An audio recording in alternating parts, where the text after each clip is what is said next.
마스크 다 쓰셨죠? 저는 오늘 마스크는 벗고 하겠습니다.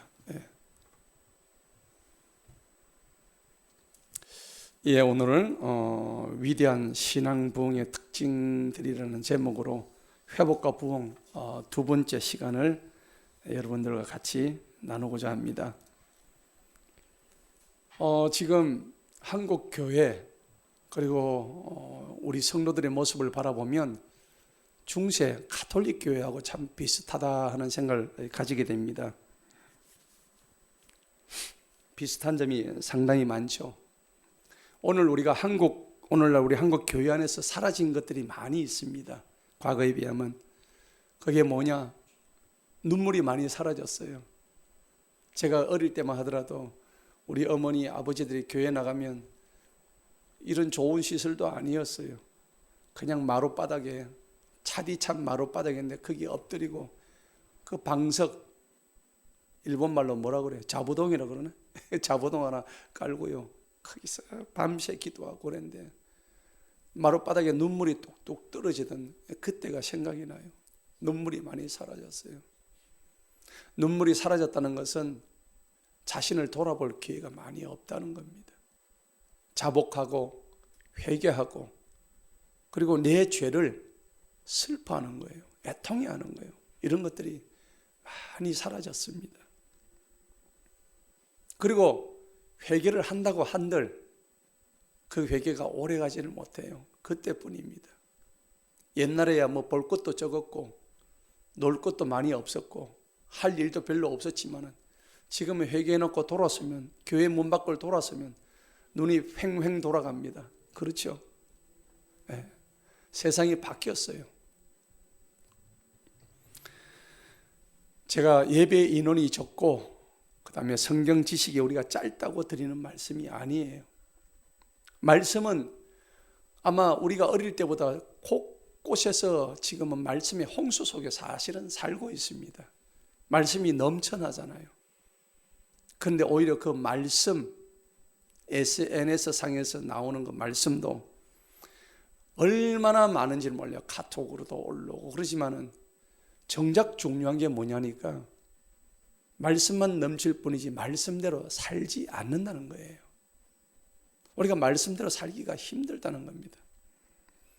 왜 그럴까요?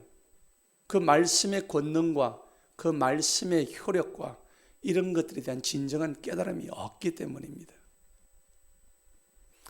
그런데 여전히 한국 교회 안에 또 우리 목회자들 안에 또 성도님들 안에 여전히 남아있는 것들이 잔뜩 이렇게 찌꺼기처럼 붙어 있어요. 덕지. 몇 가지가 있는데 첫째는 적당주의입니다. 적당하게 합니다. 신앙생활을 열심히 내지 않습니다. 요한계시록에 3장에 보면은 주님께서 마지막 7 교회의 모습을 보여주시는데 그 중에 라우디게아 교회를 향한 말씀이 나오죠. 너희는 차갑지도 않고 뜨겁지도 않다고. 내가 마지막 때 내가 너희를 내 입에서 토해내버리겠다고 그렇게 말씀하셔요. 얼른 생각해보면 그냥 미지근한 것이 좋을 것 같은데 하나님은 그걸 원치 않습니다. 뜨겁든지 차든지 둘 중에 하나 택해라. 이것도 아니고 저것도 아니고. 희미하게 신앙생활을 하는 분들이 얼마나 많은지 몰라요. 하나님 그거 싫어하신다고 계시록에서 분명히 말씀하시는 거예요. 내가 이 정도면 잘하지 뭐. 내가 교회에서 이 정도면 잘하고 있지. 착각하시는 거예요. 그리고 공동체 정신이 많이 사라졌습니다. 처음 그 열심들, 그 다음에 우리가 첫사랑이 다 없어져 버렸어요. 여러분들 옛날에 연애할 때 첫사랑 만날 때 가슴이 두근두근 뛰고 했던 그 마음 자체가 이제 살다 보니까 묻어져 가지고 그러하듯이 우리가 처음 주님을 만났을 때 눈물 콧물 다 빼고 했을 때 그러한 것들이 다 없어졌다는 얘기입니다. 안타까운 얘기죠. 그리고요 또 우리한테 적당한 게 왜 없느냐면 과거에 비해서 너무 풍족해요. 헝그리 정신이 사라졌습니다. 옛날에 밥 못 먹고 사는 사람이 참 많았잖아요. 근데 요즘은 아무리 못 산다고 해도 밥을 못 먹고 사는 사람이 있겠습니까? 정부에서 쌀이 나오다 다 나옵니다. 그렇지 않습니까? 밥 못 먹고 사는 사람이 없습니다. 그리고 우리 한국 교회 내에 있는 공로주의가 있습니다. 자기 공으로 모든 것을 되돌린다는 얘기입니다. 내가 교회에 이 정도 공로를 끼치는데 이 정도면 됐지. 뭘 더 바래? 그러니까 교회 안에서 섬김과 봉사가 없어집니다. 옛날에는 자발적으로 모든 섬김과 봉사가 되었는데 오늘날은 그런 것을 찾아보기가 힘듭니다.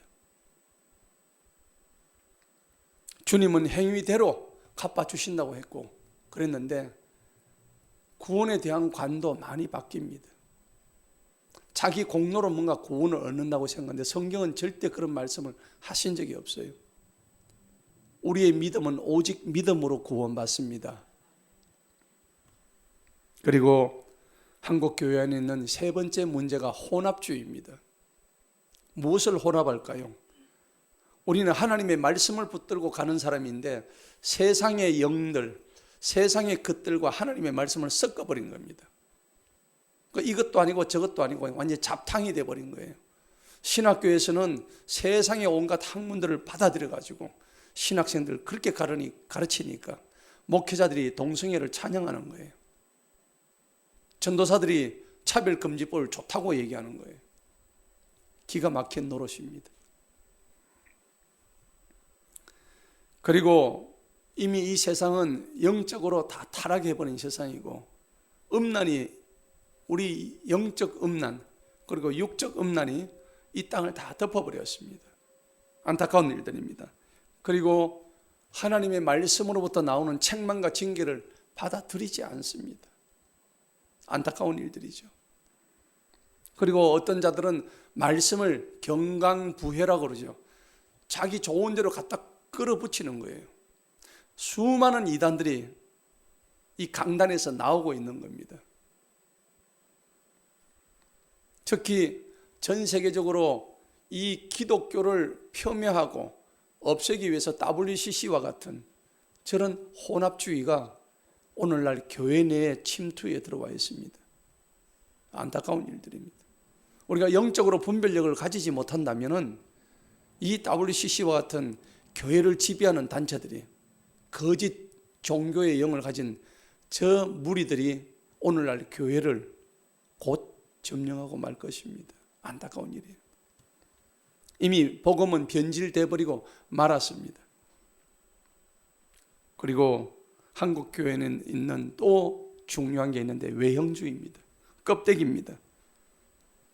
여러분, 그 신앙이 중요하다고 여기는 사람은 속신앙하고 아무 관계가 없습니다. 진정한 변화는 내 안에 있는 속사람이 변화인 줄로 믿습니다. 교회가 이미 세속화되어 버렸죠. 그리고 외형적인 성장에 매달리게 됩니다. 저는요, 우리 교회가 수적인 부흥도 매우 중요하다고 생각 들지만 제가 여기서 100명, 200명 더 가져오면 뭐 하겠습니까? 하나님 입장에서 볼 때 그게 뭐가 크겠습니까? 저는 가장 소중하게 여기는 것은 오늘 이 자리에 계신 여러분 한 영들입니다. 여러분들의 그 한 사람의 영들을 하나님께서 구원해 주신다고 약속하신 그 약속의 말씀을 가지고 달려갈 때에 곤비치 않고 독수리가 날개치며 올라가듯이 새 힘을 얻어서 목회를 할 수가 있고 또 여러분들 친밀한 교제 가운데서 이 교회에 주신 사명을 감당해 나갈 수 있는 힘이 있는 거예요. 저는 여러분들을 볼 때마다 힘이 납니다. 그러니까 외형주의란 것은 외형적 숫자에 매달리는 것이죠. 그런데 거기 함정에 빠지게 되면 남들이 나를 어떻게 볼까? 절대 아닙니다. 한 사람이 남아있다 하더라도 진정한 신앙인을 향한 하나님의 말씀 앞에 굳게 서고 그리고 그 말씀을 올바른 복음의 말씀을 선포할 때 하나님의 권능이 나타날 줄로 믿습니다. 진정한 내면의 변화가 없이는 우리는 이 강단에서 선포되는 말씀이 나한테 복 주시는 말씀으로만 여깁니다. 아닙니다. 오늘날 수많은 대형 교회들, 또 중형 교회들, 소형 교회까지 오늘날 한국 교회가 달콤한 말씀에 이미 물들어 있습니다. 편향되어 있다고요. 귀에 쓴 말들은 용납하지 않습니다. 여러분, 중요한 게 아닙니다. 입에 단 것이 내 몸에는 어떻습니까? 씁니다. 차라리 내 입에 쓴 것이 내 몸에 양약이 될 줄로 믿습니다. 그렇게 해야 되는 거예요. 그러니까 오늘날 수많은 우리 한국교회 성도님들은 성전 뜰만 밟는 그런 외형적인 모습만 드러내는 게 아닌가 싶습니다. 적어도 우리는 그런 자들이 되지 말아야 될 텐데요. 제가 어제 한 영상을 보았는데 기독교 조그마한 영상이에요. 한 15분짜리 영상인데 제목이 If Family라는 영상입니다. 근데 그게 내용이 뭐냐 그러니까 차별금지법이 나오기 이전에 어떤 목사님이 그 차별금지법에 대한 내용을 제대로 이해하지 못했기 때문에 그래서 인권위원회에서 지금 차별금지법 통과돼도 앞으로 교회에 크게 박해가 없습니다 라는 말을 들었기 때문에 영적으로 분별을 못해가지고 차별금지법 반대를 제대로 하지를 못한 거예요. 그런데 차별금지법이 통과되고 난 이후에 6개월에 어떤 일이 벌어지냐 하니까 이 강단에서 선포되는 하나님의 말씀이 오직 구원은 예수 그리스도만 있다, 에게만 있다 라고 선포된 말씀, 그 다음에 로마서 1장에 나오는 동성애를 금지하는 그러한 말씀들을 선포하는데 그 중에 어떤 동성애자가 듣고 자기는 너무나 정신적으로 차별을 받았다 라고 해서 법원에다가 인권위원회에다가 제소를 합니다. 그러니까 그 전체 단체가 있는데 그래서 그 교회 목사님이 벌금을 맞습니다. 무려 얼마인지 아십니까? 100억의 그 벌금을 맞아서 그래서 법정으로 가게 됩니다. 그런 내용의 영화인데 그 교회 장로님들이 목사님 안타깝지만은 이 강단에서 내려와 주셔야 되겠습니다. 우리로서도 어쩔 수가 없습니다. 그래서 그 목사님이 쓸쓸히 그 강단에서 내려와 가지고 전별금을 받고는 떠나는 모습인데 참 우리 교회들의 모습이에요. 여러분, 이런 장면을 볼 때 이 마지막이 거의 다 왔다 하는 것을 저는 느낄 수가 있습니다. 여러분, 그렇다고 우리한테 소망이 없을까요? 아마 차별금지법은 지금 거의 다 통과되었잖아요. 되고 있습니다. 여러분들, 그래서 제가 한 번씩 보내주는 국회 청원 반대 그걸 한 번씩 볼 때 여러분들 동의를 하셔야 됩니다. 적어도 우리 기독교회는 동의를 하셔야 된다고요. 여러분, 하나님한테 나중에 그 책망 받습니다. 목사만 해라 그거 아닙니다. 성도들 모두, 대한민국 기독교 성도들은 거기다가 가서 청원하고요, 기독교 이 반대하는 차별금지법을 나는 반대합니다라고 여러분들 가서 동의하고 사인을 하셔야 됩니다. 그러면은 이 땅이 앞으로 완전히 사라질까요? 그렇지 않습니다. 오히려 그러면 그럴수록 성경은요, 이 땅에 참된 교회를 더 세우십니다. 여러분 기억하세요. 그래서 구약 성서에는, 구약 성경에는 남은 자라는 그 사상이 잘 나타나 있습니다. 홍수 심판에서도 남은 자, 노아가 남았잖아요.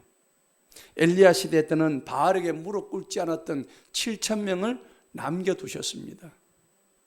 그리고 아시라와 바벨론이 예루살렘을 침공했을 때도 하나님께서는 남은 자들을 두셨습니다.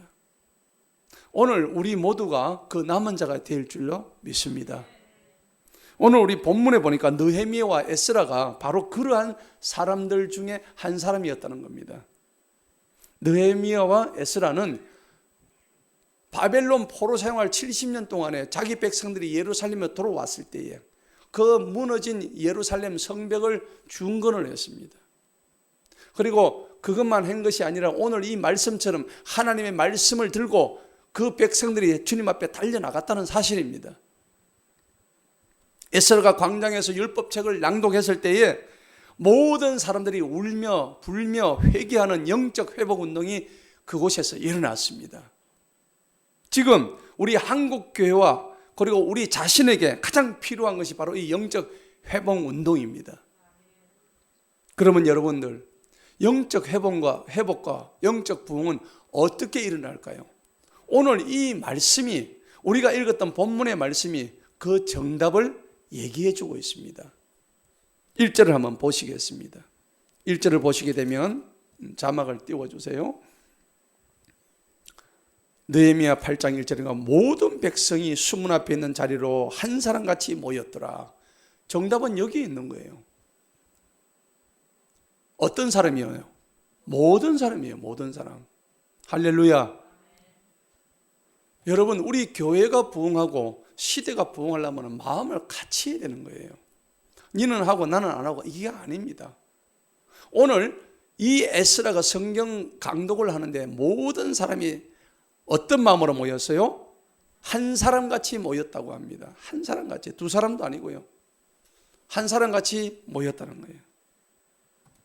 좀 따뜻하게 해주세요. 히터를 좀 들어가지고. 한 사람같이 이렇게 그 율법책을 강독하기 위해서 모였다는 사실입니다. 여러분, 포로 생활 70년 정도 하니까는 그렇게 서름 나오고 하나님에 대한 열망이 다 사라져버린 거예요. 그런데 오늘 70년 후에 바벨론에서 이제 다시 돌아왔을 때, 야, 이거는 안 되겠구나. 하나님에 대한 절대적인 열망을 가지고 나아가야 되겠구나. 이게 지금 바로 성경의 말씀을 다시 한번 읽고 회복하자는 운동으로 다시 한번 일어난 거예요. 여러분, 사도행전 2장 1절입니다. 사도행전 2장 1절에 보면 오순절 날이 충만히 임하니 그들이 다 한마음이 되어 한 곳에 모여 있는데, 여러분 이게 보세요. 신약 시대의 사도행전에도 보면 아까 에스라 시대에도 그렇게 했는데 신약 시대의 사도행전에도 똑같이 오순절 날에 성도들이 한마음이 되어서 한 곳에 모였습니다. 그게 바로 초대교회였습니다. 그래서 사도행전 2장 46절에는 날마다 마음을 같이하여 모이기를 힘썼더라 그랬습니다. 히브리서 10장 25절에 한번 보시겠습니다. 보면은 함께 모이는 일을 저버리지 말라. 그죠? 함께 모이는 일을 저버리는 어떤 사람들의 습관, 이게 습관이죠. 오늘 성경에서는 습관이라고 얘기합니다. 오직 서로 권면하여 그날이 가까이 올수록 더욱 많이 그리하자라는 말은 무슨 말입니까? 더욱 모이자 이 말입니다. 아멘? 지금은 우리가 마지막 때입니다.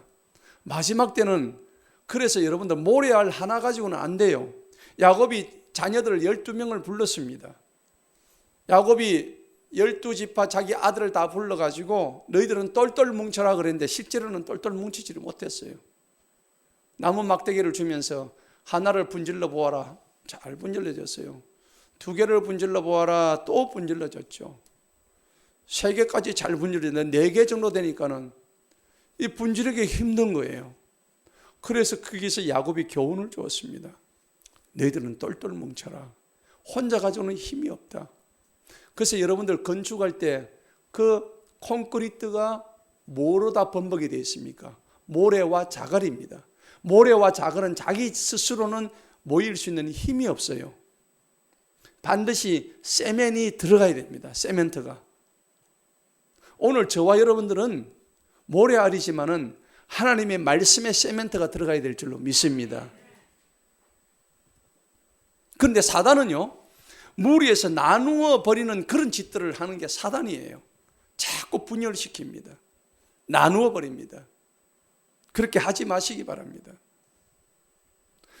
대한수도원에 가면요, 주님의 종들과 많은 사람들이 강원도 철원에 있는 대한수도원 가면은 진짜 다 모여서 행군을 해요. 그 넓은 안에 그 강당 안에서 행군을 하는데 그냥 하는 게 아니에요. 보면은 이게 완전히 그냥 군대예요, 군대. 딱 정렬해 가지고 한 사람 한 사람이 앞에서 기치를 들고요. 그리고 쫙 따라가는데 보면 아주 멋있어요.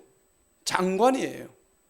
그 영적인 파워를 거기서 우리는 그 행군을 통해서 느끼는 거예요. 여러분, 우리가 레위기도 보면은 이스라엘 진영이 12지파가 진영을 갖추는 거예요. 동서남북 가는데 제일 위에 있는 북쪽에는 어느 지파가 씁니까? 유다 지파가 쓰죠. 맨 뒤에는 누가 적었어요? 르우벤 지파가 썼습니다. 처음과 끝을 이렇게 각각 나누어서 이 각 지파들이 맡은 바 자기 영역을 정확하게 지켜가지고 그 일들을 감당했다는 겁니다. 여러분, 발람과 발락 얘기가 지난주에 있었지만은 발람이 발락의 얘기를 듣고 그 이스라엘 군대를 갖다가 볼 때에 보니까는 하나님이 그 발락이 저주하라고 했지만은 그 이스라엘의 잘 정돈된 진영을 보니까 겁을 먹은 거예요. 그 저주 대신 뭐가 나왔어요? 축복이 나온 거예요. 여러분, 우리 스스로에게 있는 온갖 찌꺼기들, 그것을 버리시기 바랍니다.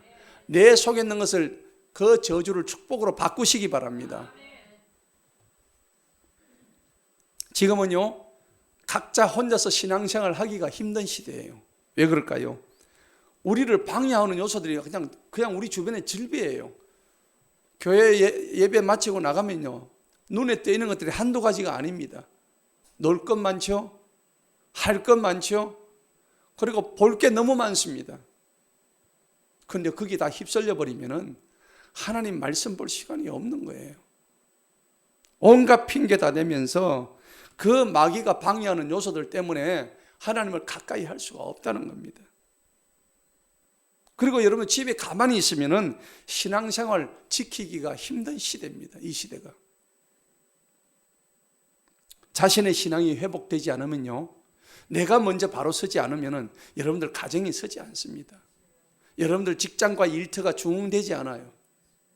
그리고 이 교회가 부흥되기 위해서는, 이 교회에 부흥되기 위해서는 교회가 부흥하는 것이 아닙니다. 내가 부흥이 먼저 되어야 그때 진정한 변화가 될 줄로 믿습니다. 여러분들 각자 한 사람 한 사람이 변화가 되어야 되는 거예요. 왜 우리 교회 부흥이 안 되느냐? 멀리서 찾지 마시기 바랍니다. 내 자신의 부흥이 없기 때문에, 진정한 회복과 그게 없기 때문에 그렇다는 겁니다. 자, 오늘 본문 말씀 2절을 한번 보십시다. 2절에 보니까 제사장 에스라가 그 7째 달 1일에 그 율법책을 듣고 깨달을 수 있는 회중. 율법책을 듣고 깨달을 수 있는 회중이 누구냐?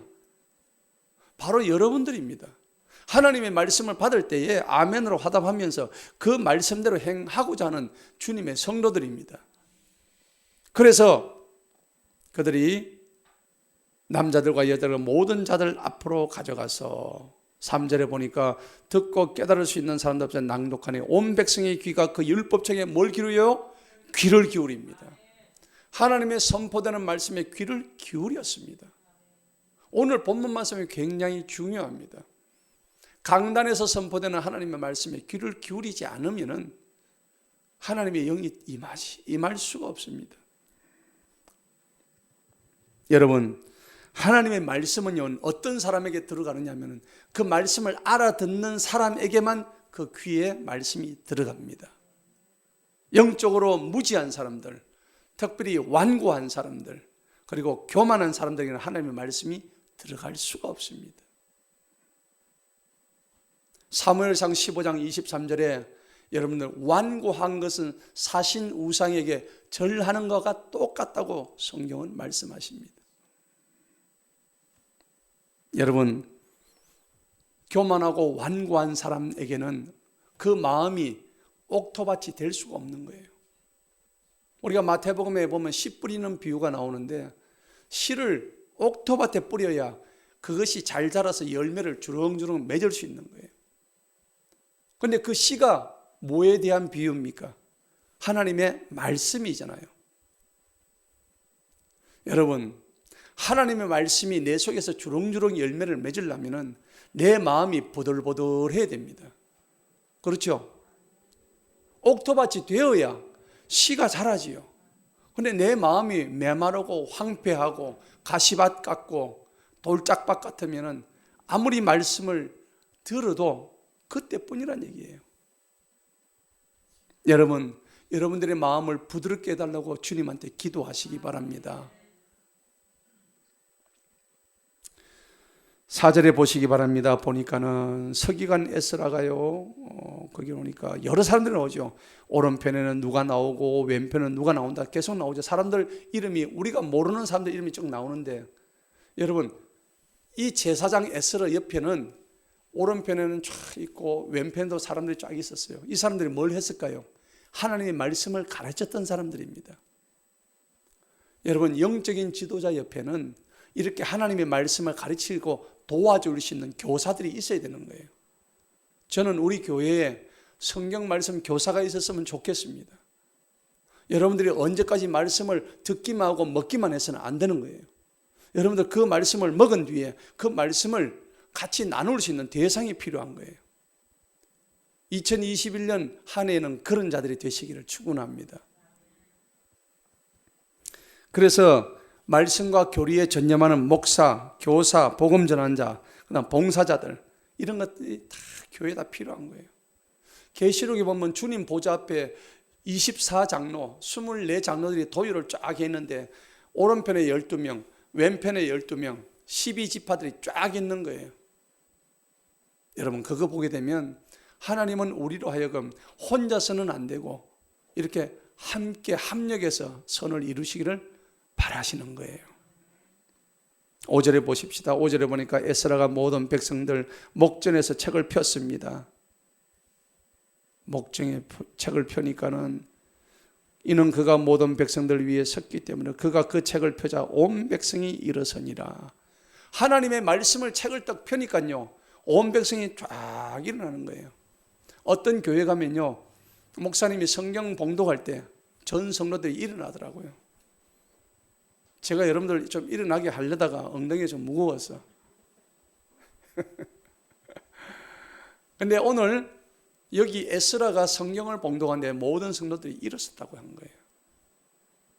그리고 실제로요, 오늘 이 장면에서는 4시간, 5시간 실제로 일어서서 전부 다 성경을 강론했습니다. 우리처럼 이렇게 편안하게 앉아서 안 합니다. 우리는 찬양할 때 좀 일어서라도 일어나기 힘들어 합니다. 그런데 오늘 하나님 말씀에 목말라 했던 바벨론 포로 생활 70년 만에 돌아왔던 이 자들은 얼마나 거기서 서름을 받았는지 이제는 마음껏 하나님을 찬양하고 마음껏 주님의 이름을 드높이고 하나님 말씀을 먹자는 어떤 갈망 속에서 오늘 자기들은 앉아서 해야 됨에도 자기들은 굳이 서서 하나님 말씀을 아멘으로 받았다는 겁니다. 하나님의 말씀은요, 왜 이렇게 서서 받아야 될까요? 히브리서에 보면은 4장 12절에 하나님의 말씀은 살아있고 강력한 힘이 있다고 했습니다.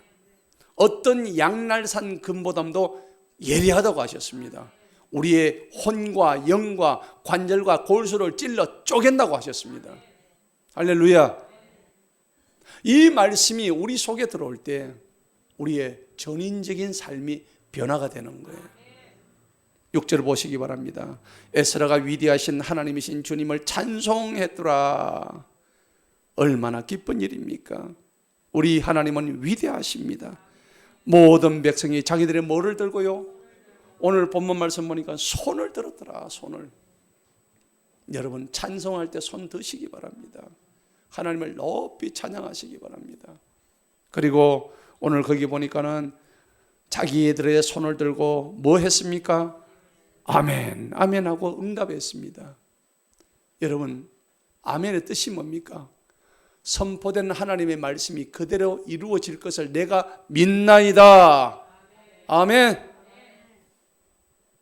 제가 지난주에도 설교를 했지만은 이것은 회복이 3가지가 있었죠. 마지막에 반응의 회복입니다.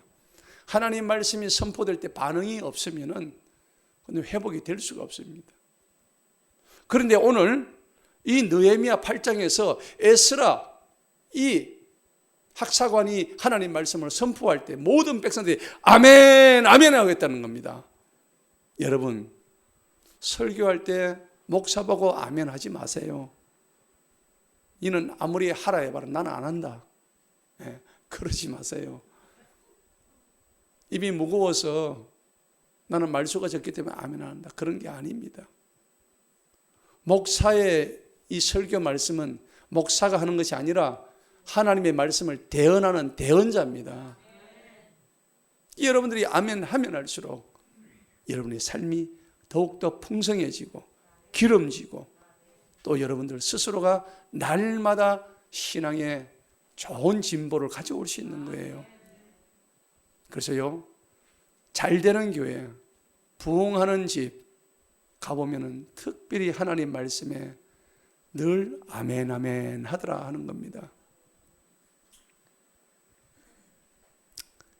여러분, 이 반응이 굉장히 중요한데 죽은 자에게는 반응이 안 나옵니다. 여러분, 죽은 자한테 가가지고 대바늘 갖다가 해가지고 푹 찔러 보세요. 시체가 아야 합니까? 안 하잖아요.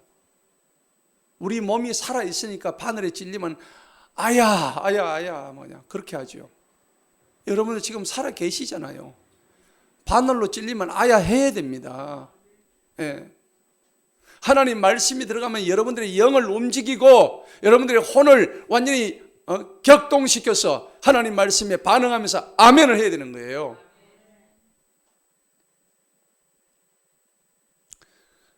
하나님께서는 우리에게 귀한 말씀을 주십니다. 이렇게 말씀이 들어가게 되면은 우리가 죄가 느껴집니다. 하나님 말씀이 우리 속에 들어오면요, 이 사람이 죄를 지적당하면 수치스럽잖아요. 그렇죠? 누구한테 죄를 지적하면 그게 수치스러워요. 그런데요, 하나님께서는 자기의 죄를 토설하는 자에게는 큰 은혜를 베푸십니다. 그것을 가리우고 감추는 자에게는 하나님은 은혜를 베푸지 아니하십니다. 오늘 하나님의 말씀을 우리가 딱 볼 때에 너무나 중요한 말씀이죠. 7절을 한번 보시기 바랍니다. 백성들로 하여금을 율법을 깨닫게 하였더니 백성들이 자기 자리에 서 있었더라. 계속 서서 하나님 말씀을 보았다는 겁니다. 그래서 성경 교사들의 역할이 매우 중요합니다. 성경을 통독하고 낭독하고 해설하는 성경 교사들이 굉장히 중요한데 우리 교회에서는 주중에 성경을 강론하고 있습니다. 특별히 강해 설교를 하고 있습니다. 여러분들 성경을 아무리 통독을 많이 해도 강해 설교를 들으면 그 부분들을 들을 때에 그 장면들이 떠올라서 그 장면들이 이렇게 빨리 진도가 나갈 수 있고 그렇죠. 그래서 하나님 말씀을 우리가 잘 깨달을 수 있는 방법이 많이 있습니다. 8절을 보면은 그들이 하나님의 율법책을 명백하게 낭독했다. 그 의미를 어떻게 해요? 알려주었습니다. 백성들로 하여금 낭독한 것을 듣고 깨닫게 하였더라. 하나님의 말씀을 듣기는 듣는데 깨닫지 못하면 무슨 소용이 있을까요? 이제 드디어 말씀을 듣고 깨달은 백성들에게 에스라가 이제 이 얘기를 합니다. 9절에 보니까는 슬퍼하지 마라, 울지도 말아라. 이제는 이거 거룩한 날이다. 이는 모든 백성의 율법의 말씀을 듣고 울었기 때문이더라. 여러분, 말씀을 들어서 울음이 나오지 않는다면 통에 자복이 없다는 얘기입니다. 하나님의 이 살아계신 말씀이 내 속에 들어왔을 때 통에 자복이 없으면 어떤 일이 벌어질까요? 그것은 다시 과거로 돌아가는 죄에 대한 관성이 굉장히 많이 작용하는 거예요. 여러분, 통해 자복 애통 없이는 주님을 만날 수가 없습니다. 말씀을 듣고 깨닫는 것이 얼마나 중요한가. 그러니까 여러분 누가복음 15장에 보니까 탕자의 회개가 있잖아요.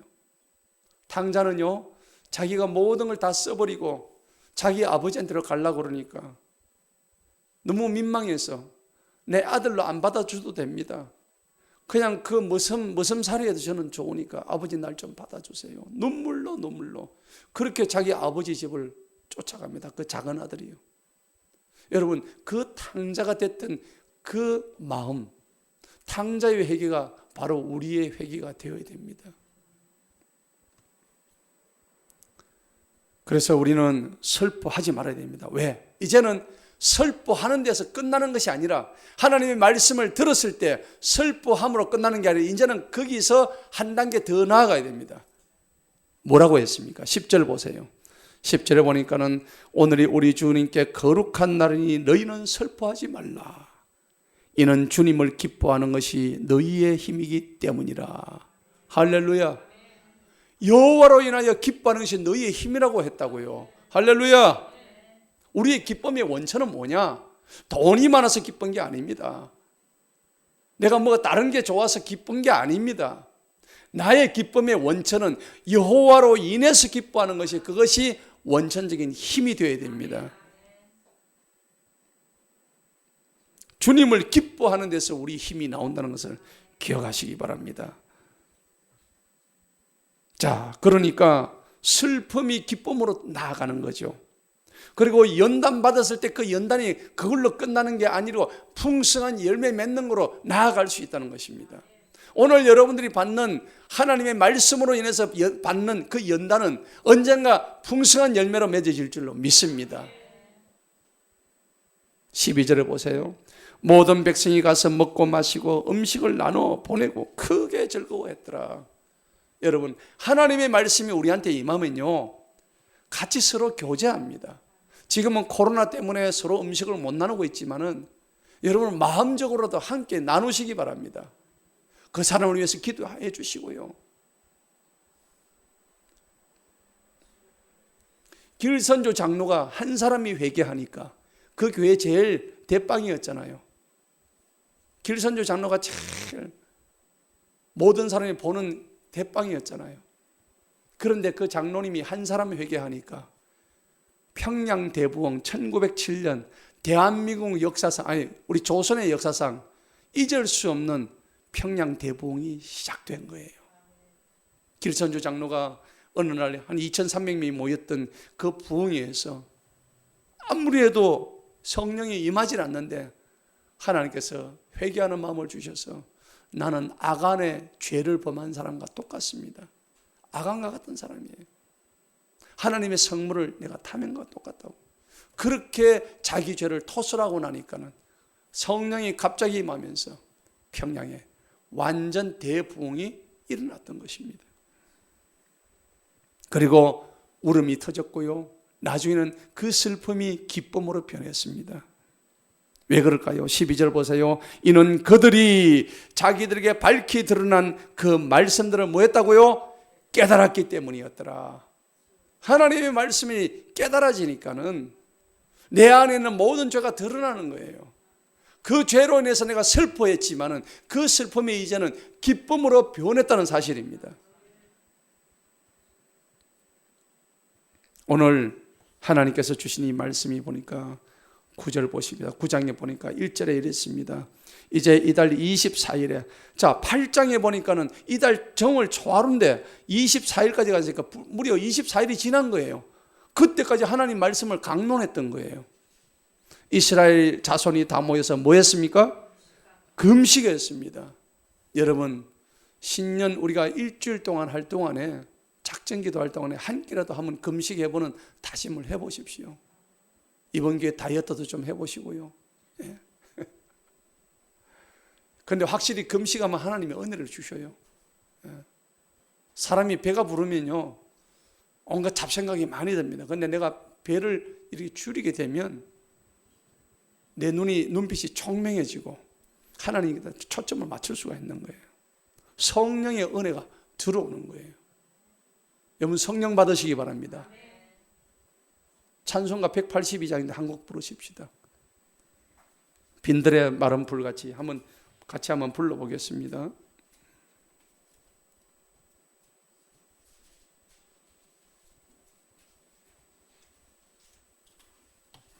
찬송가 182장 한번 불러보십시다.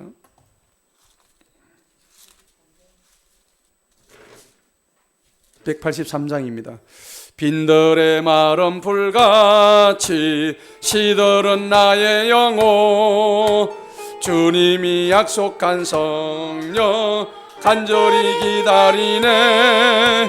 가물어 메마른 땅에 단비를 내리시다 성령의 단비를 부어 새 생명 주옵소서. 반가운 빗소리 들려 산천이 주말촌에 봄비로 내리는 성령 내게도 주옵소서. 가물어 메마른 땅에 단비를 내리시다 성령의 단비를 부어 새 생명 주옵소서.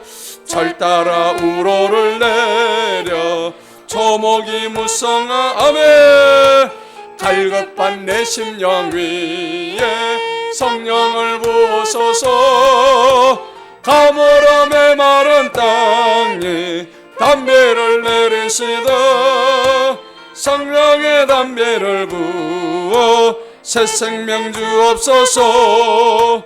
참되신 사랑의 언약 어길 수 있사오랴. 오늘의 흡족한 은혜 주실 줄 믿습니다.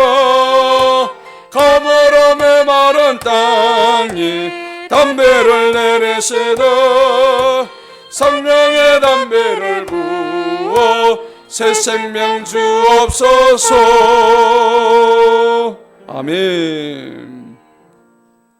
금식하고 굵은 뼈옷 입으니까 주님의 뭐가 내려왔어요? 성령이 내려온 거예요. 성령의 그냥 성령의 단비가 그냥 폭포수처럼 내려온 거예요. 이 역사가 저와 여러분에게 우리 교회에 있기를 간절히 축원합니다. 9장 2절을 보시겠습니다. 이스라엘의 씨가 모든 낯선 자들로부터 자신들을 구별했더라. 여러분 구별하시기 바랍니다. 그리스도인들은 세상과 구별된 자들이에요. 그래서 우리가 로마서 12장 2절에 보니까는 우리가 우리 거룩한 산제물로 주님 앞에 드린다고 했습니다. 우리는 마음을 변화받아 새롭게 해서 우리 자신을 주님 앞에 드리는 거예요. 그리고 야고보서 4장 4절에 보면 세상과 친구 되는 것이 하나님과 뭐가 된다고요? 원수가 된다고 했습니다. 할렐루야. 그러니까 세상과 친구 된 것을 다 끊어내는 거예요. 세상과 절교를 해야 돼요. 절교. 그럼 목사님 세상에 나가지 말라 그런 얘기가 아닙니다. 세상에서 우리가 발을 딛고 살되 세상의 가치를 우선하지 말라는 얘기입니다. 세상과 모든 세상적인 가치와 절교하시기 바랍니다. 자, 구별하여 가서 서서 그들의 죄들과 그들의 조상들의 죄악들을 자백하니라. 3절 보시기 바랍니다. 또 그들이 제자리에 서야 됩니다. 앉아 있으면 안 돼요. 우리는 부지런히 움직일 수 있다. 언제든지 준비 땅 하고 나갈 수 있는 그런 자세를 가져야 됩니다. 오늘 느헤미야 9장에 나온 주님의 백성들은 바로 서서 했다는 겁니다. 그날의 4분의 1은 주님 그들의 하나님의 율법책을 뭐 했죠? 낭독했습니다. 서서 낭독했던 거예요. 오늘날 비대면 예배하다 보니까는 설교를 듣는데 파자마 입고 소파에 다리를 쭉 올리고 그렇게 하고 또 유튜브 설교를 듣는데 화장실에서 볼일 보면서 듣고 그런데 어떤 분들은요 진짜 교회에서 예배 드리는 것처럼 정장을 딱 입고 집에서도 예배 드리는데 그리고 온 가족이 무릎을 꿇고 기도하고 그 유튜브 영상에서 목사님 설교하는데도 그렇게 정장을 다 입고 예배 드린대요. 그런데 그렇게 되기가 힘든 거예요. 구별된 우리의 모습이 보이지 않는다는 겁니다. 오늘 하나님의 말씀을 낭독하고 다른 4분의 1은 제도를 자백하고 주님 그들의 하나님께 경배를 드렸더라 했습니다. 사랑하는 성도 여러분, 오늘 말씀의 결론을 맺겠습니다. 우리는요 성령의 단비가 내려오고 하나님 말씀 앞에 우리는 겸손해야 됩니다. 시편 119편 105절에 주의 말씀은 내 발의 등이요 내 길에 빛이니이다 그랬습니다. 그렇기 때문에 우리는 말씀 앞에 늘 우리는 겸손해야 됩니다. 세상에 나와가지고 너무너무 좋아가지고 그러는데 세상에는 즐겁고 기뻐요. 근데 교회 문을 들고 들어오는 순간 이 교회는 즐거운 곳이 아니에요. 우리는 거꾸로 된 생활을 지금 하고 있단 말이에요. 교회는 침울한 곳이고, 교회는 우리가 인상이 펴지는 곳이 아니고 어두워지는 곳이고, 그렇게 돼서는 안 되는 거예요. 오늘 영적 회복과 부흥이라는 것은 바로 이런 겁니다. 이 구약 성경에 보면 부흥의 조건이 여러 가지가 있습니다.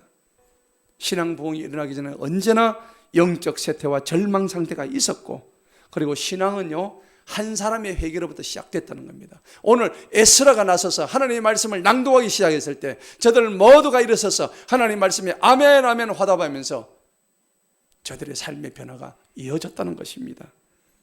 그리고 하나님의 말씀은 강력하게 선포되어야 됩니다.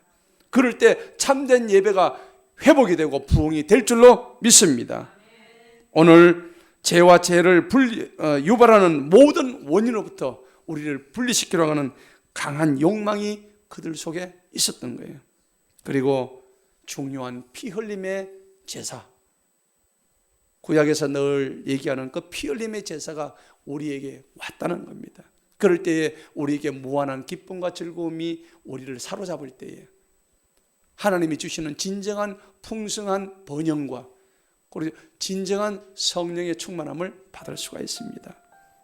오늘 말씀을 맺으면서 나는 어떤 영적 형편을 가지고 있었던가, 그리고 내 마음의 상태를 바라보면서 내 마음밭을 어떻게 하면 옥토밭으로 바꿀 수 있을 것인가 다시 한번 생각해 보시기 바랍니다. 내 삶의 우선순위에서 말씀은 과연 몇 번째인가 다시 한번 기억하시면서 2021년 한 해는 신앙 회복을 통해서 그리고 말씀을 통해서 승리하는 저와 여러분 되시기를 간절히 축원합니다. 기도하시겠습니다. 살아계신 하나님, 참으로 영적으로 메말라 가고 있는 이 세대의 형편 주님께서 잘 아시오니 우리 자신들을 돌아보게 하시고 긍휼히 여기시고 주님의 한량없는 은혜를 베풀어 주옵소서. 말씀을 사랑하고 말씀에 순종함으로 영적 회복을 주옵소서. 오늘 저 에스라 시대에 수문 앞에 모여서 광장에 일어서서 부흥의 역사를 주도하는 그 주인공이 되게 하여 주옵소서. 감사하옵고 예수님의 거룩하신 이름으로 기도하옵나이다.